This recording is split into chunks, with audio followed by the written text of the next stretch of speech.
Ganyan. Unang gagawin mo itong sima.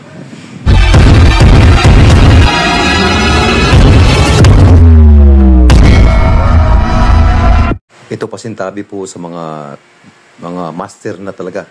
Ito pong video natin ngayon, ito po yung patungkol po sa mga baguhan.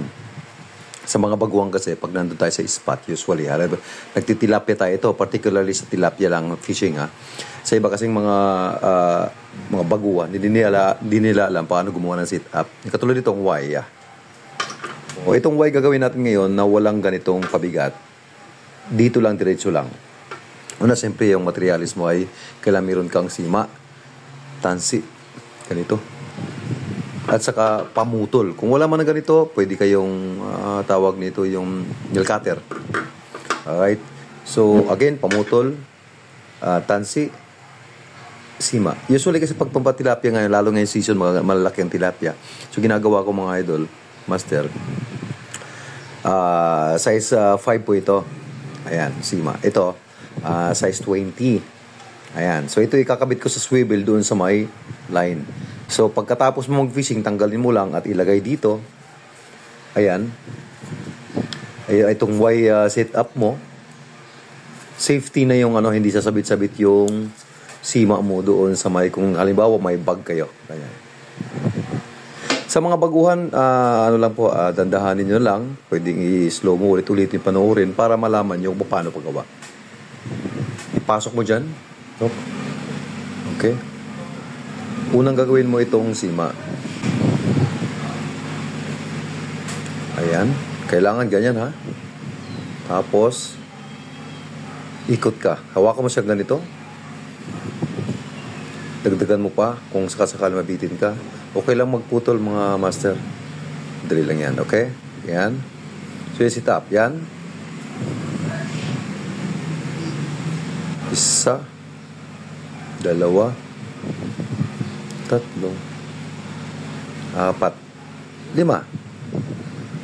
Pagkatapos mong 5, hawakan mo to isang kamay mo, tapos hawakan mo ganyan, no? So, ipasok mo doon sa butas. Kita niyo ba? Yan. Tapos, ang ginagawa itong kamay mo, pwede mo hilain dito. Ayun, no? Ipiti mo dyan, hilain. Hawakan mo rin to. Or, pag naging ganyan na, hilain mo siyang ganon. Hilain.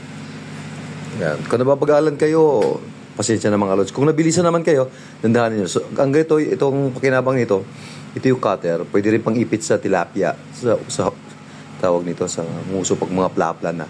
So, ganyan, ipitin mo siya. For safety, hilain mo. Nakalak siya talaga ng gusto. Siluluwag. So, ngayon, that time, naputulin mo na siya. Okay, so, tansa kasi, mga ganyan lang. Isang dangkal. Okay, ito. Sawa ka mo dito. Gagawa ko siya ng gawa ka ng buhol. Kita niyo ba? Buhol. Buhol, ha? Gawa ka siya ng buhol, mga 2. Isa. 2. Dahil mo. Huwag masyadong habaan, mga master, kasi ito yung purpose na, ito yung may chance na ito sasabit yung bilog na yun. Kasi ito sa swivel. Bibigyan ko isang sample ng swivel. Halimbawa, ganito. Ako lang din gumagawa nito. Puro lang ako, gawa. Hindi ako mo-order. Ang in-order ko lang itong, ito yung swivel. Maliit. So, ito ako lang gumagawa. Ito yung kinakabit dito. Ito yung nakandulo sa mo, sa dulo ng fishing rod mo. Ito yung sasabit mo lang yun dyan.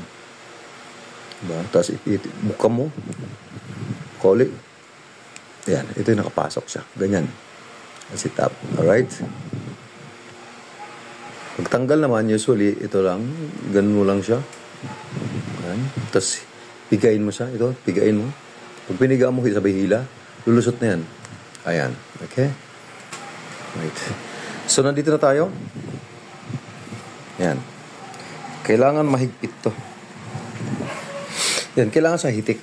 Ayan, nakita niyo ba? Ito yung buhol. Ayan. Gagawa ka ng pwedeng maiksi pa rito.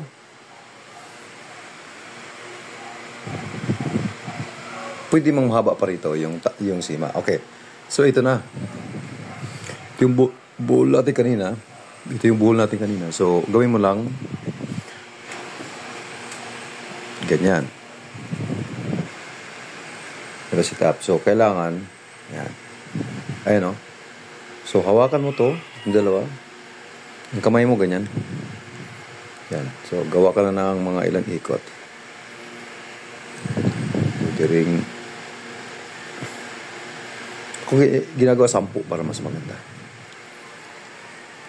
6. 7.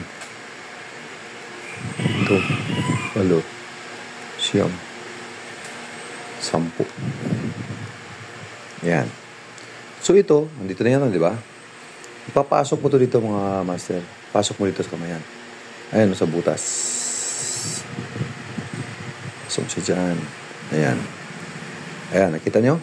Clear ba? Mag-comment down below lang, master, kung talagang hindi siya clear.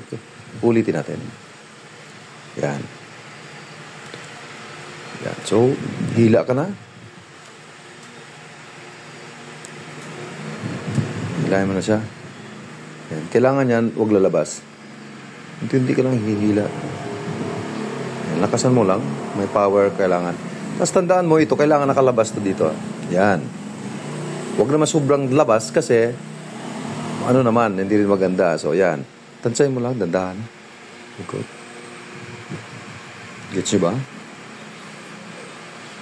Yan. Pagka ano, ganun mo lang. Pag feel mo na medyo bumubuhol-buhol siya, hindi siya pantay. Yan. Yun. Ulit. Yun. Gets nyo? Ginamita ko na nakulakas. Yan. So, ito, Y na siya, no? Hindi na siya magdidikit. Pag diniretso mo kasi ganyan, may chance na magdidikit. So, meaning, ang pain mong bulate, magdidikit sila. So, hindi rin maganda. So, yan. Ayan. So, magdagdag tayo ng isang ano dito. Sima. So, ito na yung chance na putulin mo na siya. Chansahin mo lang. Putol tayo dito. Okay. Lalagay tayo ng sima uli. Ito yung sima natin, number 5. Labong mata ni Master Ed. O yun, nakapasok din. Pasok na dyan. Yan, di ba? Pwede rin namang hindi, pero mas okay yung pinapasok. Mas maganda tignan. Tapos tansahin mo siya. Pag mga ganyan kasi mas nalalapitan ako. So, ganyan. Right? Ayan. Tapos, gagawin mo. Uli. Balik. Gagawa ng bilog. Tapos, ikot. Mga 5 siguro. 2, 3, 4, 5. Tandaan, kailangan niya hitik. Kasi pag maluwag yung hawak mo, bubuka. Pag bumuka siya, matatanggal. So, masasayang oras. Hawak mo na uli. Ayan. Pasok mo na doon sa may, dulo. Kung nakatulong mga master, pa-like and subscribe. Pa-follow, like and subscribe. Hilahin mo na dito. Ayan. Ayun. So din, ito na yung time na gagamitin mo na itong gadget na to. So yan. Hilahin mo siya. For safety. Alright. So yun. Putulin na natin. Ayan. Right. So ayan. Ako kasi, pag nagpipishing ako, gumagawa ako ng mga ganito. Nagre-ready na ako bago ako pumunta sa gera. Sa fishing. Ayan. So ito, ready na siya. Nakikita niyo mga master. Ganyan na siya. Ayan. Pasintabi sa mga master na talagang legit. Kung skip nyo lang po, wag nyo na panoorin. Kasi alam nyo na itong ginagawa ko. Ayan. So ito sa mga bago, sa mga tutorials mga bago. So ayan, alright? So, gagawa ko ng ganito. Chinelas lang to or something, para ipit mo na, sabit mo na siya dyan. Okay, then that time, ayan. Ano mo lang ng kutsilyo? Ano mo pinakagawa? Ano lang to? ginagawa lang. Tapos, sino mo. So, yun. Pagkatapos, yun na. 2. So, gagawa pa ako ng 1, 2, 3. Kung nakatulong, paki-follow, like, and share and subscribe po sa aking channel. Maraming salamat po.